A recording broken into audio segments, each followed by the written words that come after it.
பிப்ரவரி 22ஆம் தேதிக்குரிய அனுதின பரலோக மன்னா. நீங்கள் பண ஆசை இல்லாதவர்களாய் நடந்து உங்களுக்கு இருக்கிறவைகள் போதுமென்று எண்ணுங்கள். எபிரெயர் 13ஆம் அதிகாரம் 5வது வசனம்.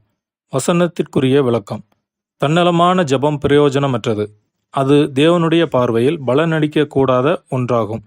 ஒரு சிலர் ஆஸ்தியை சேர்த்து இது நிமித்தம் தேவ ஊழியத்திலிருந்தும் சத்தியத்திலிருந்தும் விலகி விடுகின்றனர். சிலர் சரீர பலனை பெற்று பல சோதனைகளை பெறுகின்றனர்.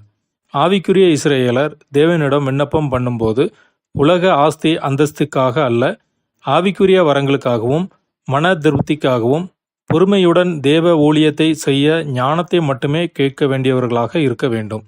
தேவன் நமக்கு தந்தருளும் சகல நல் ஈவுகளுக்காக நாம் நன்றியுடன் ஸ்தோத்திரம் செலுத்த வேண்டும்.